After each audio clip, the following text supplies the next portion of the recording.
Ngayong gabi, sa unang pagtatanghal ng Anggulo, kilalanin natin ang babae sa likod ng tagumpay ng ating pambansang kamao.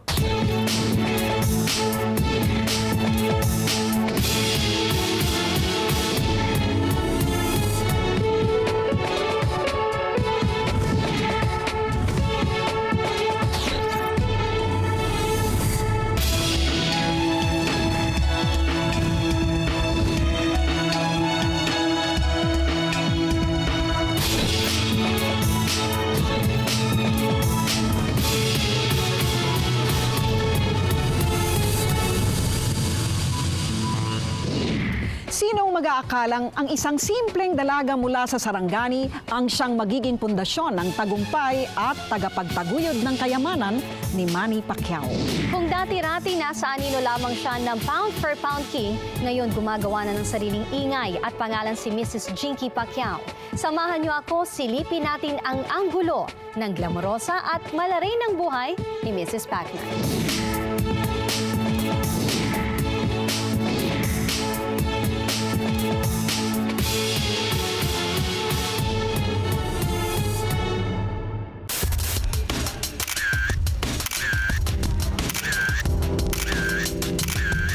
Kasi di ba parang she's the billionaire's wife? Parang pag kami ni make-upan mo ba siya, ganun yung nararamdaman mo? May ere ba? Parang hindi na ba? Ganon? She's super nice. Tapos down to earth pa rin siya. Tapos, wala. She loves to talk. Oh, bakit? Sa telebisyon, Ayun, parang nagulat ako doon. sa naglalakihang billboards, hanggang sa cover ng mga magazine, nakabandera ang mukha ng may bahay ng pound-for-pound king, Manny Pacquiao. Talagang nag-evolve yung style niya, nagbabago. You see her parang nagiging mas trendy, mas confident din siya sa suot niya. Mula sa pagiging isang simpleng may bahay, gumagawa na rin ngayon ng sariling ingay at pangalan si Jinky Pacquiao. Nang sumama ako sa isang photoshoot para sa ini-endorso niyang beauty clinic, hindi ko maiwasang maikumpara ang Jinky na nasa aking harapan sa Jinky na dati nakikita ko lamang kapag may laban ng boxing si Manny. Ibang-iba na ngayon si Mrs. Pacman. Kasi mahihain akong tao. So parang iniisip ko na gusto kong maging confident sa sarili ko. Gusto ko yung parang nice yung look ko pagka humarap ako sa tao. Kasi iba-iba na rin yung nakakasama namin, nakakahalubilo namin. So, kailangan maging look good ka rin every time, anytime. Kumakamada na ngayon sa kasikatan si Jinky, maging ang mga pinakasikat na international celebrities nakakahalubilo niya. Sa pagpaimbulog ng kanyang pangalan, panay rin ang kuha sa kanya para maging endorser. Ang kanyang talent fee, hindi barya-barya. Umaabot sa 3 milyon ang sinasabing rate niya kada labas ng kanyang mukha, mapa TV commercial man o print ad. Pero kanina parang medyo revealing yung suot mo. Hindi ba nagaganit si Congressman Manny noon? Hindi naman. Kasama yun sa sa pagiging maganda. Tsaka sa binabahay sa akin, joke lang. Eh di ba sabi niya may mga... As long as happy yung ini-endorse kong clinic. Syempre hindi naman to the point na parang totally revealing yung na may masasabi yung mga tao. Syempre yung pa rin, yung wholesome pa rin na masasabi nila na hot mama, pero yung hindi sobrang revealing. Pero may tinitake into consideration mo ba yun? Pag ganyan, teka, mukha ba akong asawa ng congressman? May ganun ka na bago ka lumabas ng bahay? Hindi naman. Oo. I'm just being myself. Kumbaga, parang kinikerry ko rin yung sarili ko as the way I am. Habang nagkakasiyahan kami sa photoshoot, hindi naman inaasahan ang pagdating ng isang special guest.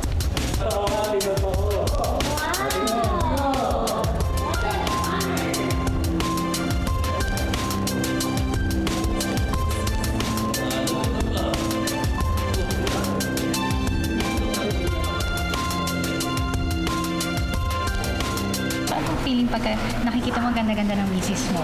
Wala. I love my wife. Lagi namang maganda yung asawa ko. Saan? Since before pa, maganda na yung asawa ko.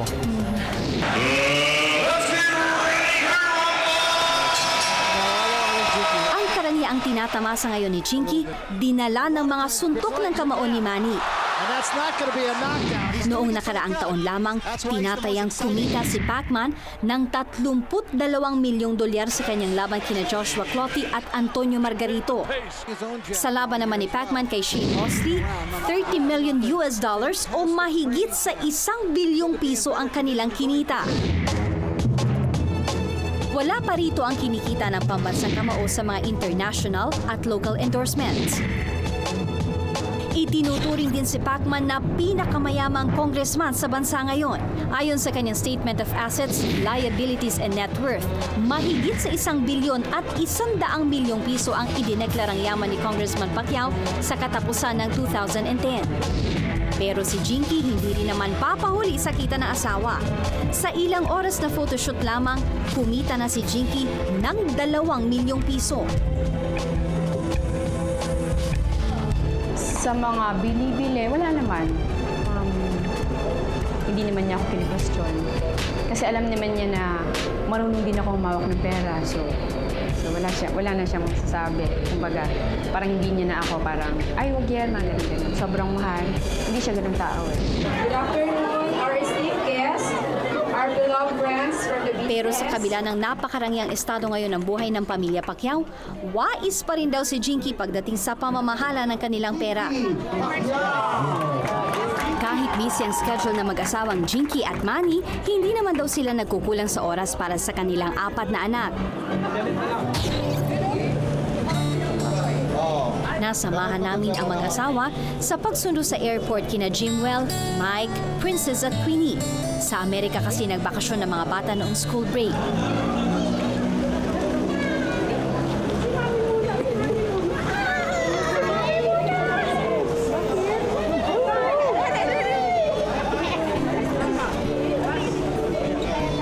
Ang totoong yaman ng pamilya Pacquiao, hindi raw nasusukat sa pera.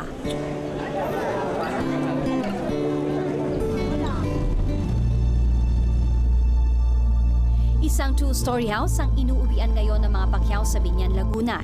Hindi ito sinlaki o singgarbo ng mga mansyon nila sa Jensen at Los Angeles sa Amerika. Pero ayon kay Mrs. Pacman, sinasalamin ng bahay na ito ang pagiging praktikal niya bilang isang asawa. Binili ko yung duplex na siya, yung parang furnished na. Kasi doon plano namin mag-aaral yung mga bata. So, naghanap ako ng bahay na malapit sa school. Sino kamukha ni Mami?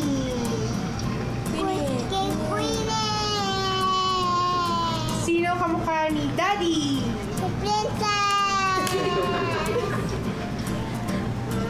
Sino kamukha mo, Princess? Sino kamukha? Ang kamukha ni Princess ay si...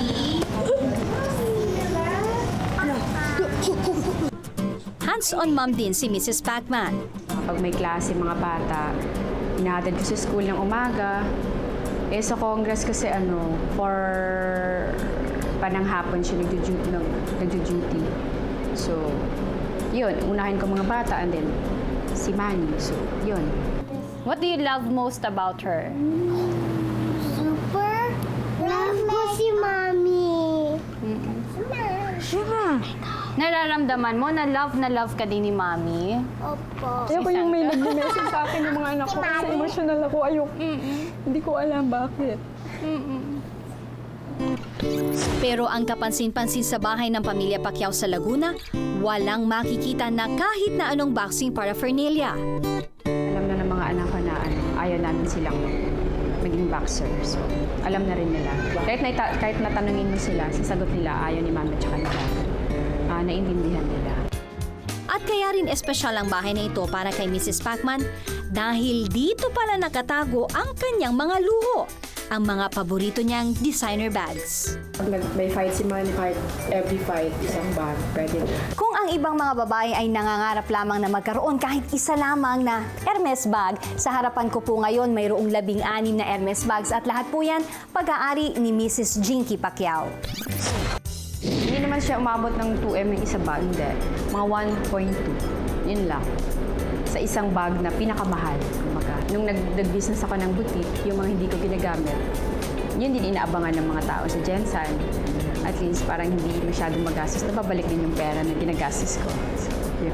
Jewelry is investment din kasi. So, pwedeng gamitin ng mga anak ko in the future. So, para at least hindi na ako bibili pag may gusto silang gagamitin or parang preparation, kumbaga, para sa kanila naman.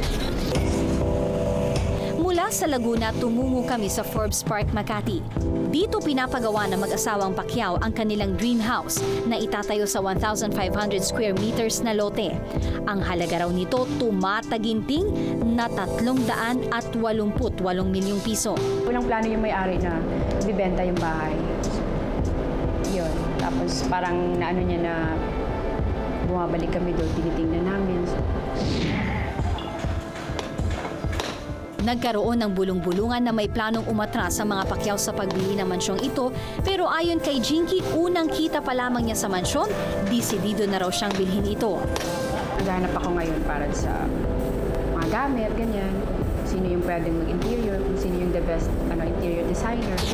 Si Jinky na ngayon ang itinuturing na tagapagtaguyod ng yaman at tagapamahala ng Pacquiao Empire.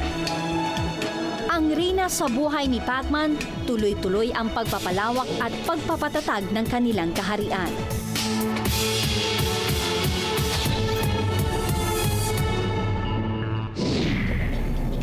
Ngayon po ay pupunta tayo sa aming isang bahay, yung tinatawag naming Mansion 2.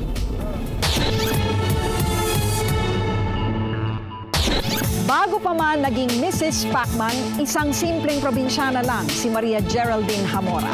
Sa Balita Bayan ng Kiamba sa Sarangani, nabuo ang pangarap na magandang buhay ni Mrs. Pacman. Samahan niyo akong silipin ang anggulo ng pinagmulan ni Jinky sa mata ng kanyang mga kaanak at mga kaibigan.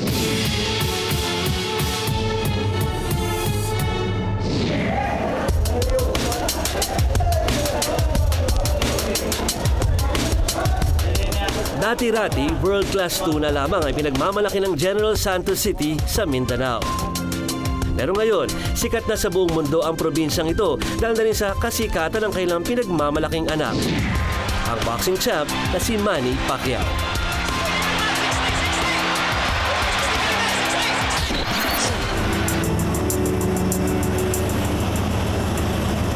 Siyemprong naabutan namin ang paglapag ng eroplanong sinakyan ng mag-asawang Manny at Jinky Pacquiao galing ng Maynila.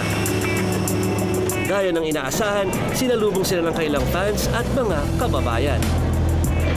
Pero mukhang wala silang panahon para huminto at makipagkamustahan.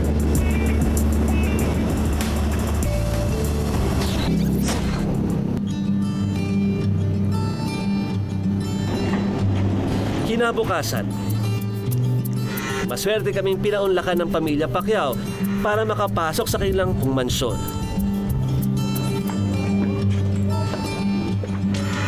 Sa entrada pa lang, namanghana kami sa ganda ng kanilang tahanan. Parang feeling ko nakakasawa yung Victorian kasi ito, di ba? Mediterranean, classic Mediterranean. Kung sa bahay nila sa Laguna, walang kahit anong boxing paraphernalia, dito sa bahay na ito, nakadisplay ang halos lahat ng mga memorabilia ng mga naging laban ni Pacman. Ito talagang naalala ko pa to eh. Ibang-iba yung sura pa ni Manny. Batang-bata pa siya. Mga bata pa. Oo. Pero laking gulat namin ang sabihin ni Jinky na nakatakda ng ipag-iba ang mansyong ito ngayong Agosto. Balak daw nila itong palitan ng isa pang mas modernong mansyon. Hindi pa man kami natatapos sa aming home tour, biglang nag-aya itong si Jinky sa isa pa nilang mansyon. So yung mga anak niya mahilig talaga swim. Yes. Mahilig mag-swimming sila. Oo. So pero hindi ngayon lady Pero sana dahil may makapunta kayo pasok. dun sa Mansion 2, yung aming isang bahay. Kasi pag i-renovate ko to, dun kami lilipat. Ngayon po ay pupunta tayo sa aming isang bahay, yung tinatawag naming Mansion 2.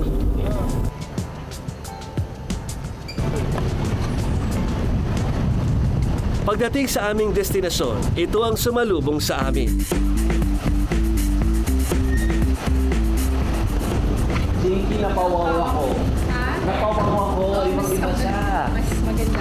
Para siyang American or parang Miami. Parang gano'n. Mabalkana.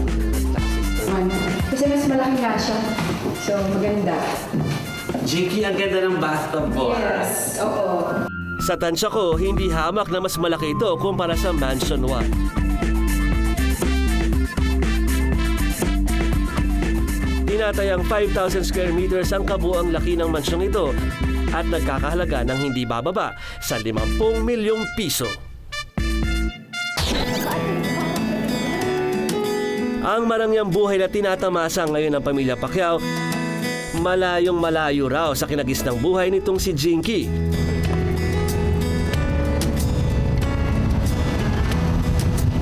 Pangatlo sa 5 magkakapatid, sa Kiamba, Sarangani sa nanirahan at lumaki. Hindi naman po talaga na mahirap. Yan sa middle class kami. Nakapag-aral sila sa private school. Magnegosyo-negosyo din ako. Tapos may mga pambot ako doon pang mangingisda, ganyan. Tapos may lupa din kami. Yung kopra. Pero kung merong lubos na nakakilala kay Jinky, tsak ito ay ang kakambal niyang si Janet Hamora. Maswerte kami dahil sa kauna-unahang pagkakataon, ngayon lang pumayag si Janet na magpa-interview sa harap ng kamera. Ako po si Jinky. Ako si Janet. Identical twins ang magkapatid kaya marami ang nalilito kung sino nga ba si Jinky at sino nga ba si Janet.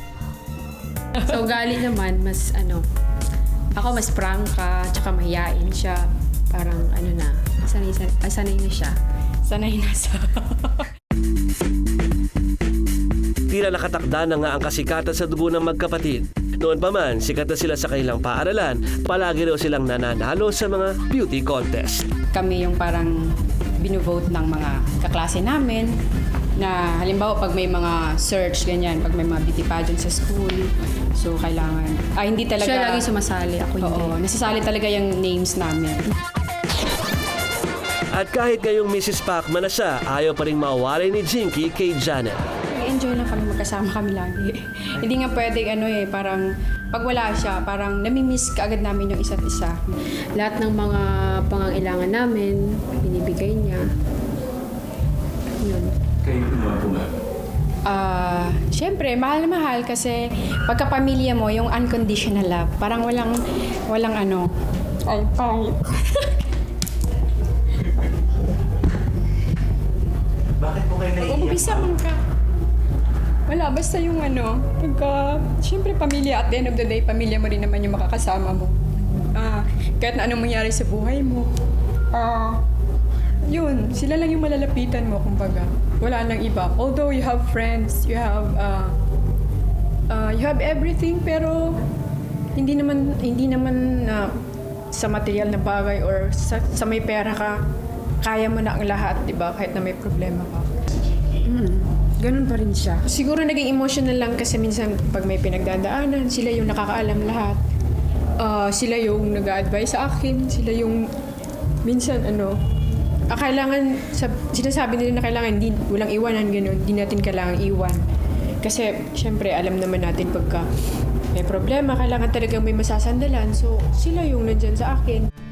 May sikreto pa kaming nalaman tungkol kay Jinky na ibinuko sa amin ng kanyang best friend at high school classmate na si Christine Marcelo. Hindi daw si Manny Pacquiao ang unang naging boyfriend ni Jinky. Yan lang nakawa nga siya nung dinala ko yan. Since high school hanggang college kami. Yun ang niya, si Ruel.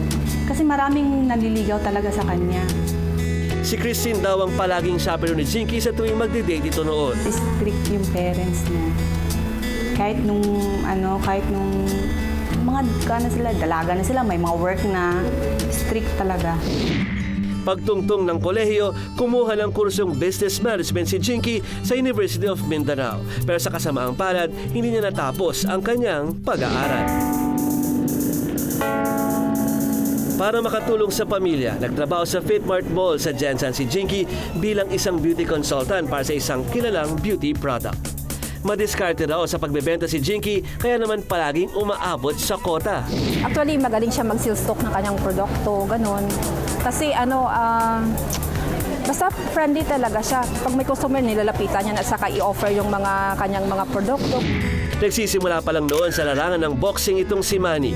At ang naging tulay sa kanilang pagmamahalan, si Reynaldo Hamora, suhi ni Jinky at alalay noon ni Manny sa boxing. Bumalik kami sa Fitmart. Hinamo namin si Jinky na magkain sa labas. Eh, ayaw ni Jinky. Sabi ko na, sama ka na lang kasi nandito man ako, wala mang problema. Total, kakain naman tayo. Malapit na ikasal noon si Manny sa kanyang dating kasintahan pero iba raw ang naging tama niya kay Jinky. Kaya nagpa siya ang pambansang kamao na iwan ang kasintahan para maligawan ng gusto si Jinky. Sino mag-aakalang ang pagkikita nila sa mall ang siya palang simula ng katuparan ng mga pangarap ni Jinky.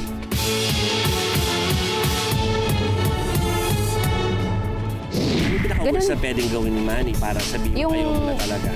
Magkaroon uli siya ng anak sa iba. Parang ganun. Kasi dati, di ba, na-chismis na may anak siya sa iba.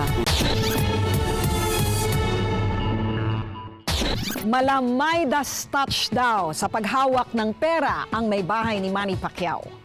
Kaya naman ang sangkatutak nilang negosyo, tuloy-tuloy ang pag-unlad mula Jensan hanggang Maynila. Alamin natin ang sekreto ni Mrs. Pacman sa pagpapalago ng kanilang yaman at yan ang aking sinuring anggulo.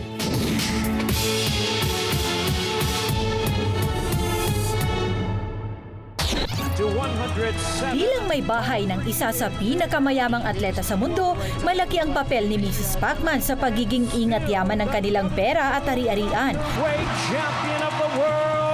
Si Manny Pacman Pacquiao kasi ngayon ang itinuturing na pangalawa sa pinakamayamang non-American athlete sa buong mundo, ayon po yan sa listahan ng Sports Illustrated. Kumikita raw kasi ang pound-for-pound king ng tumataginting na $52.5 million o mahigit 2 bilyong piso. Kaya naman hindi nakapagtataka na magkaroon ng maraming negosyo ang kanilang pamilya. Pero hindi raw biro ang pagpapatakbo ng Pacman Group of Companies. Minomonitor ko lang kung magkano sales every day. Nagte-text sa akin yung mga supervisor kung magkano sales ng lahat ng mga business. Yun, tsaka kung ano yung mga ideas na mapapasok sa utak ko na kailangan pwedeng i-implement sa business. Yun, tinatawagan ko sila. Ang Pacman Convenience Store ang unang business na naipundar ng mag-asawa sa General Santos City. Lumago ang kanilang negosyo hanggang sa nagkaroon sila ng 11 pang negosyo na nagkalat sa syudad.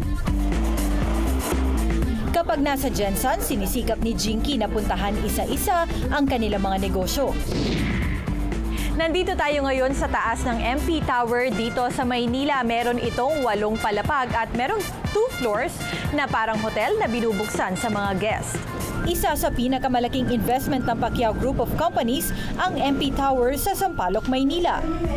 Sa 8 palapag na gusaling ito, matatagpuan ang sari-saring negosyo ng mag-asawa. Meron na silang 4 nga na Team Pacquiao stores sa buong Metro Manila na sa iba't ibang mga mall yan. At ang target daw naman nila na collection o yung quota nila kumbaga sa isang buwan, kada store 1 milyong piso lang naman. Sir, di ba marami na kayong negosyo? At ang karamihan ng mga negosyo nyo, si Ma'am Jinky yung pinamamahala nyo. Kumusta naman si Ma'am Jinky as a kumbaga businesswoman, as partner?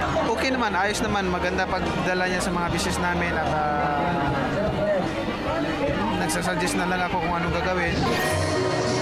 Hindi raw sanay si Jinky na yanagin ng mga chismis.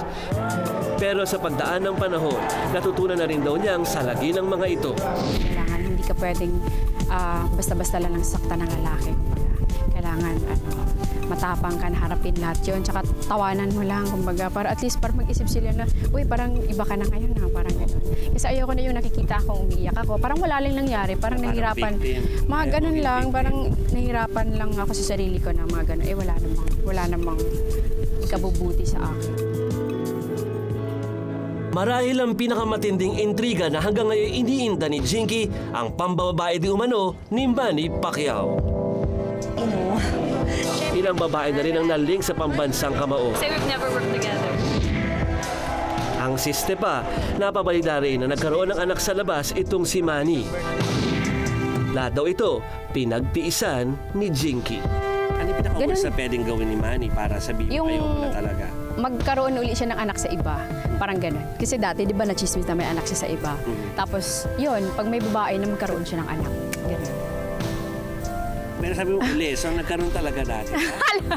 Ay, lakas. Di ba dati na intriga naman yun? Tinanggap ko na yun dati kung ano yun. Hindi ko naman pwedeng sabihin na confirm ko or na ano. Basta napag-usapan na namin yun. Alam na niya yun kung... Alam niya na kung ano yun. Yes, alam na niya. Nagkakaintindihan na kayo doon. Oo. Sa kaso na yun. Oo. So basta huwag na lang maulit. Huwag na lang maulit. Kasi pag, ayoko naman yung paulit-ulit. Parang, tapos papatawarin mo ulit. Parang, yung respeto kasi nawawala. Diyan nga, bilib ako kay Jinky na pagdating sa mga pagsubok, pagdating sa mga bagay na yan, yung puso niya, matibay siya, matibay. Bukod sa pambababae, nachichismis din na mabilis ang nauubos ang yaman ni Pacquiao. Milyon-milyon daw kasi ang tinataya ni Manny sa bisyong kinahuhumalingan nito ngayon, ang pagsusugal sa kasino. Alam mo ako, nagulat ako nito kasi after seeing yung mga properties nyo dito, saka kino-cover ko naman si Manny sa Congress, nung bigla lumabas yung balita na bangkarote or nababankrupt na daw ang pamilya Pacquiao, no? Na parang hindi naman... Ay, hindi naman dapat. So, pero saan nanggagaling yung ganitong mga usap-usapan, ano? Kasi hindi mo naman talaga mapiplease yung mga tao. May mga detractors talaga ng mga gano'n na mga sinasabi. Kasi merong may maganda, merong pangit. So, intindihin na lang natin yung mga gano'n. Malakas din ang ugong ng balita na tulad ng kanyang asawa, papasukan na rin daw ni Jinky ang mundo ng politika. Paano kung si Manny mag-third term na, di ba? O kailangan ng kahalili dito. Ikaw yung nakikita ng mga tao dito. May clamor ang mga taga-Sarangani na ikaw ang pumalit. Hindi rin. Kasi sabi ko na sa kanya, ayoko talaga. Tama na yung susuportahan ko na lang siya kung ano yung gusto niyang gawin.